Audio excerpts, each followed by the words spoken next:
Modern history is an important part of the syllabus.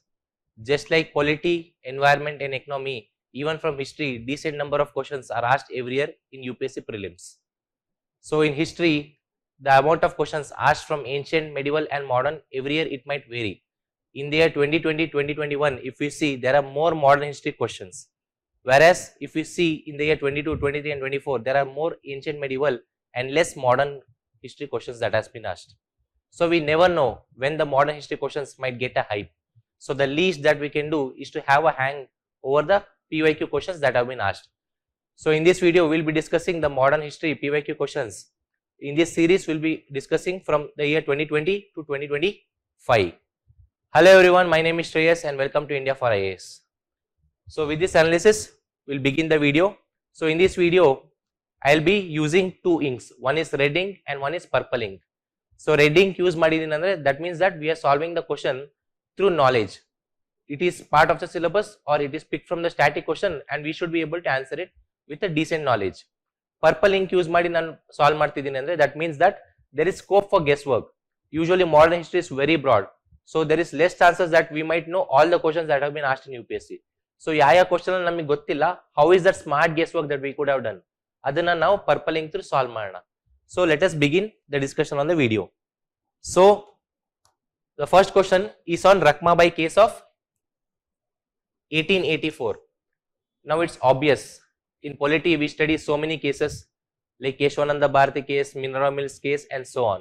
But Rakmabai case of 1884, it is so past. So there are very less chances that we would have heard or even studied about this case. So ee tara one bouncer question kottaga, how is that we could have solved? So let us look at the options. Women's right to gain education. One is women's right of education. One is age of consent, which is the age of marriage or the sexual rights. Another one is restitution of conjugal rights. Conjugal rights again relating to marriage, liberty, freedom and things related to the marriage. So look at the options. In the context of Indian history, Rakmabai case of 1884. Now recall the modern history syllabus which you know.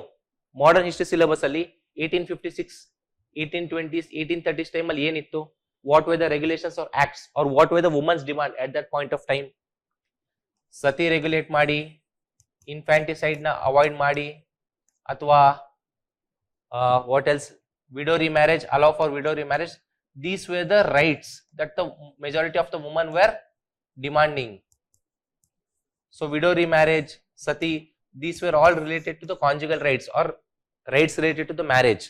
So let us look at the possible options. So age of consent relating to the marriage, it is possible option. Restitution of conjugal rights, even this becomes a possible option. Now look at women's right to education. At that point of time, a large majority or large proportion of women were not opting for this right. Though it is a very important right, they did not realize the importance of it. At that point of time, India was endowed with social customs and in the social sphere. So it was more of sati, infanticide, widow remarriage or Kulinism. These were the rights that the women were fighting for and not of education. So this is how we could have deduced. So 1884 timeline alli namage gottire, for example, Hindu Widow Remarriage Act, when did it come? 1856. So at this point of time, these were the rights that have been demanded. Sati 1805, infanticide 1795. At this point of time, these were the rights that have been asked. So ee tara now think madre, we could have thought of it. 2 and 3 is the right option.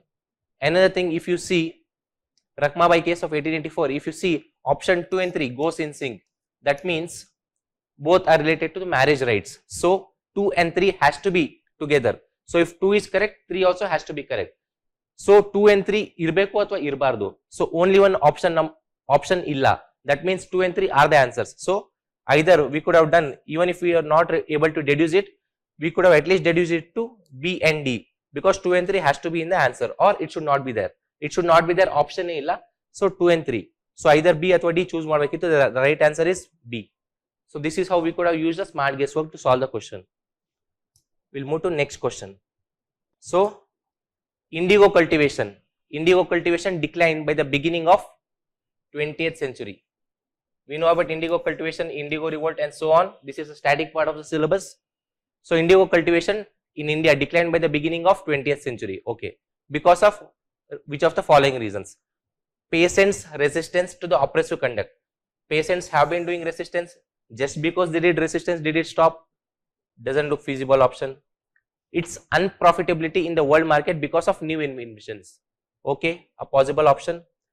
National leaders' opposition to the cultivation of indigo. It was supposed to be of indigo. Just because nationalist leaders did the opposition, it led to decline. Options, chances are less. Government control over the planters. Even this does not make sense. The main reason why indigo cultivation declined is because of its unprofitability in the world market, because there was synthetic dyes invention or synthetic dyes proliferation for coloring of hairs, which replaced the use of indigo, because indigo cultivation was difficult and synthetic dyes was a easy viable alternative. And that is why, because of the rise of synthetic dyes, the demand for indigo cultivation declined. And since the demand declined, the cultivation of indigo also declined, because the British did not find profitability and they themselves took a back step, right? So this is a more feasible option. A is also sort of correct, but it does not capture the entire reality. The peasants did resist, the nationalist leaders also did opposition to this thing, and government also had control. So if you look, all these things are correct, but you have to choose the most appropriate option, and this is the one. We'll look into next question. A simple and easy static question. Wellesley established Fort William College in Calcutta because which of the following reasons? He was asked by the board of directors at London to do so. He wanted to revive interest in Oriental learning. He wanted to provide William Carey and his associates with employment. No. He wanted to train British civilians for administrative purpose in India. A very simple static question, and you should be able to answer this. Lord Wellesley, he established Fort William to train the British civil servants in Indian culture. He wanted the British civil servants to understand the Indian system as to how it works. Before you rule over a particular territory, you have to know the people of the territory, and that is what Lord Wellesley wanted his civil servants to learn. So to know about the Indian culture, he provided training to those servants at this Fort William. We'll move to next question. Another static question, though it is a little difficult to be answered if we are not known. With reference to the history of India, Ulugan or Great Tumult is the description of which of the following events? See, ಯಾದ್ ಗೊತ್ತಿದೆ ಅದನ್ನ use ಮಾಡಿ ಯಾದ್ ಗೊತ್ತಿಲ್ಲ ಅನ್ನೋದು eliminate ಮಾಡಕ್ಕೆ try ಮಾಡೋಣ. See, Revolt of 1857 we would have studied so many times from the chapter of spectrum, and we have not come across this term Ulugan. So that is why if you have a control over what you have studied, you can eliminate that. It is not the answer. So 1857 ತೆಗೆಯೋಣ. Mapilla Revolt of 1921, Indigo Revolt. So agriculture chapter ಬಗ್ಗೆ ಓದಿದ್ರೆ you would have known that this is not the answer. And if you had studied about Mapilla Rebellion of 1921, then also you know that this term wouldn't have been mentioned. This is that one part of the syllabus which the people used to neglect, and that is why UPSC has picked the question from this part of the syllabus, because it is from it is around 1900. What do we do? 1900 in 1947 syllabus na ತುಂಬಾ ಚೆನ್ನಾಗಿ ಓದ್ತೀವಿ, ಅದಕ್ಕಿಂತ ಮುಂಚೆ ಇರೋ syllabus na ಕಡಿಮೆ ಓದ್ತೀವಿ. So Great Tumult or Ulugan, this is a description of Birsa Munda revolt of 1899 or 1900. So nodi, in case even if you are not studied about Birsa Munda revolt, what is that thing which we could have done? 1857 ಮೇಲೆ correct ಆಗಿ control ಇದ್ರೆ we know what had happened. Each of these regions ಅಲ್ಲಿ leaders ಇದ್ರು, each regional leader ಇದ್ರು, ಯಾರ್ಯಾರು ಇದ್ರು ಅನ್ನೋದು ನಮಗೆ ಗೊತ್ತು. ಈ ತರ term we have not come across. Same goes with Mapilla and Indigo revolt. If you knew that, if you studied the first three well, and if you have not come across a term like that in the first three revolts, then we could have chosen option number 4. This is what UPSC does. It will try to understand the things that you have studied. Adra mele nim control idya ilva anta test ಮಾಡುತ್ತೆ, ಅಥವಾ ನೀವೇ ನೀವು self doubt ಮಾಡ್ತೀರಾ. ಈಗ 1 2 3 ನ ನೀವು ಓದಿ ಕೂಡ ಉಲುಗನ ಟರ್ಮ್ ಬಂದಿರಬಹುದು, ಆದ್ರೆ ನಾನು ಓದಿಲ್ಲ ಅಂತ ಸೆಲ್ಫ್ ಡೌಟ್ ಮಾಡಿದ್ರೆ ಅಲ್ಲಿ ಕಷ್ಟ ಆಗುತ್ತೆ. That's what, if you have a good control of the syllabus, you will not do self doubt, and that is how you could have arrived at the answer. And Ulugan, it sort of seems like a tribal term also. In that sense also you could have chosen Birsa Munda revolt. So a brief static thing to be learnt. See, Ulugan Great Tumult is related to Birsa Munda revolt against the British exploitative policies. So where did it happen? It happened in Chota Nagpur region in present day Jharkhand.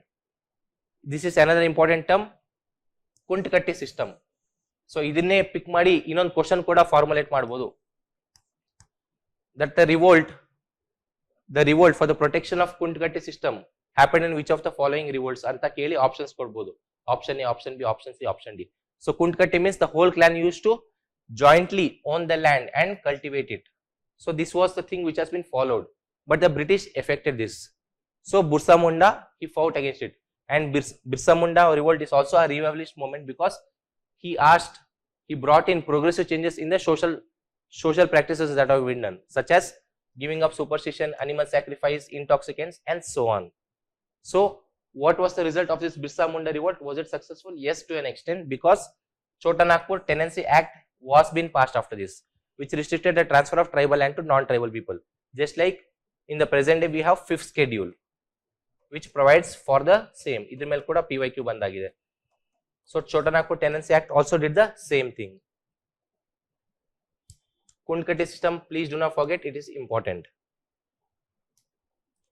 We'll move to the next question. So this is more of a awareness question rather than a knowledge or a guesswork question. So which of the following statements correctly explains the impact of Industrial Revolution on India? So there was Industrial Revolution which happened in England, and what was its impact on India in the first half of 19th century? First half of 19th century means till 1850. So whatever happened before 1850, we'll have to consider it. Look at the options. Indian handicrafts were ruined. Yes, machines were introduced in Indian textile industry in large numbers. One is talking about the machines, and the one is railway lines were laid in many parts of the country. Okay. Whatever the other option, heavy duties were imposed on the imports of British manufacturers. This did not happen. It's a made up thing. Why would the British import high charges on their own manufacturing? Right. So D is wrong option. Why have they given this timeline? The timeline has been given not to confuse you, to enable you to choose the right option among the three. All three are right options of Industrial Revolution impact, but only one is correct when it comes to 1850. As soon as Industrial Revolution happened in England, in India there was wide range of goods from the British which entered India, and the Indian handicrafts were ruined. This was the first thing that happened. Railways, see, railway expansion happened post 1850s, and as soon as railway expansion happened, machines were brought in large numbers, because you need transportation to transport machine. You need a mode of transportation like the railways for the machines to happen. So first railway came, then machines were introduced in large numbers. Machines were introduced in Indian textile. Bari machines introduced and helila. They were introduced in large numbers. So for large numbers, you will need a mode of transportation such as railways. That means, and railways itself got laid in large scale after 1850s. So C and B are not the answer. The answer is A. So you'll confuse agbodu. Very carefully each word na observe ಮಾಡಿ ಯಾದಂತ eliminate ಮಾಡಬೇಕಿತ್ತು in this question. Right. So we'll move to the next question. Again, a question which we could have solved with little bit of smart guesswork. So in the book Deshar Katha, so when we read this, we would have not come across Deshar Katha commonly unless we are some optional student. With reference to book Deshar Katha written by Ganesh Dioskar during freedom struggle, which of the following statements are correct? First of all, we do not know who wrote it, but they have given, and we have not heard about the article Deshar Katha. So how is that we could have answered it? Deshar Katha, some Indian has written about it. So what are the options? It warned against the colonial state's hypnotic conquest of mind.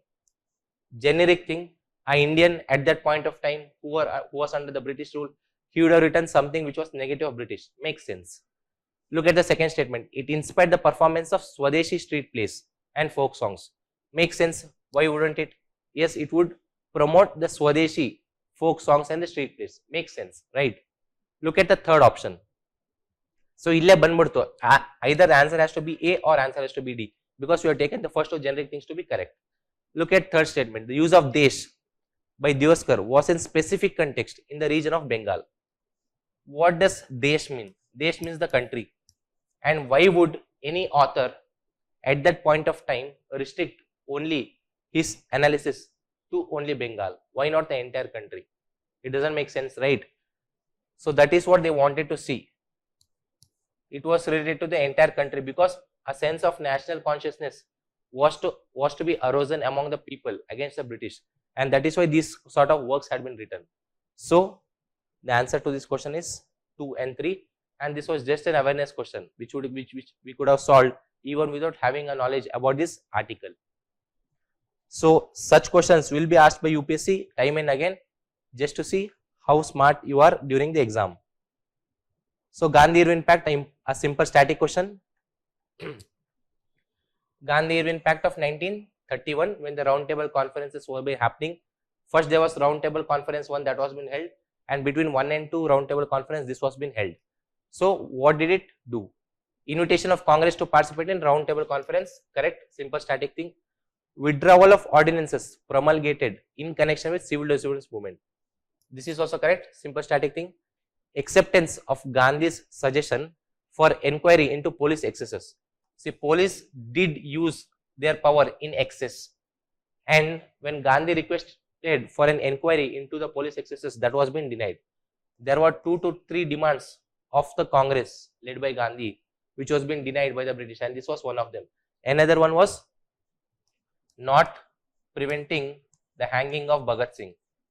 Gandhi and the Congress asked the British to not hang Bhagat Singh, but the British did not agree for it. This was another demand which was not been fulfilled. Release of only those prisoners who were not charged with violence. This is also correct. Only those prisoners who did not commit violence were been released. Those who had committed violence were not released.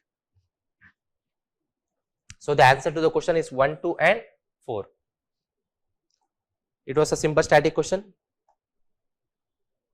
and we cannot afford to make mistakes in such questions. Okay. Vittal Vidwamsak, the first monthly journal to have the untouchable people as its target audience, was published by. So this, for someone who had attempted the paper in the year 2020, even this was a bouncer sort of question, because we wouldn't have come across Vittal Vidwamsak article. So idanna yaar publish madiddu? Look at the options. Jyotiba Phule. So it is talking about untouchable people. Let us see who are the people who have done their contribution to untouchable. Jyotiba Phule, has he done? Yes. Gandhiji, has he done? Yes. And so has Ambedkar. So in this sort of questions, it is difficult to answer because all of them have contributed. But untouchable people as its target audience. First monthly journal. So it was something which was done very earlier. So even among this, if you have to think, it still becomes difficult because we do not know much about Gopal Baba Wangalkar. Now one trick I'd like to tell which was applicable in their 2020, 21 and 22 timeline, though now it is not applicable because the UPSC has changed the pattern. Yen martidandre 4% ಕೊಡ್ತಿದ್ರು option ABCD li, 3% would have been famous and 1% would have been less famous or not heard. And the answer would be the less known personalities. Such as the answer to this is Gopal Baba Walankar. ಈ ತರ ಮಾಡ್ತಿರೋ UPSC in their 2020, 2021, 22 ವರೆಗೂ ಈ pattern ಇತ್ತು, and then they have changed. So ಈ ತರ ಬಂದಾಗ it becomes difficult. So ನಾವ್ ಏನ್ ಮಾಡಬೇಕು, 2025 ಅಲ್ಲಿ ಯಾವ ಸಾರ್ಟ್ ಆಫ್ ಆಪ್ಷನ್ ಆನ್ಸರ್ ಮಾಡಿದಾರೆ ಅಂತ ತಿಳ್ಕೊಬೇಕು. 26 ಅಲ್ಲಿ ಅದೇ ಪ್ಯಾಟರ್ನ್ ಮೇಲೆ ಗೆಸ್ ವರ್ಕ್ ತಗೊಬೇಕಂದ್ರೆ ಅದೇ ಪ್ಯಾಟರ್ನ್ ತಗೊಳ್ಳೋದು better rather than 2020 guess work. So the answer to this is Gopal Baba Wangalkar. If someone knew this, he would have answered, but the chances are very, very less. So this was better meant to be left, or if you knew the guesswork pattern which was present in 2020, 2019 year, then you could have gone for A. So Gopal Baba Wangalkar was an earlier example of activist who wrote articles on untouchable people, and he spoke about the racial theory and Brahminical orthodoxy, and he was among the first person who wrote a journal where the marginalized communities were the main audience. So this was the discussion about the 2020 prelims PYQ of modern history. In the subsequent classes, we will be discussing from 2021 to 2025. I hope you liked watching the video. Thank you for watching.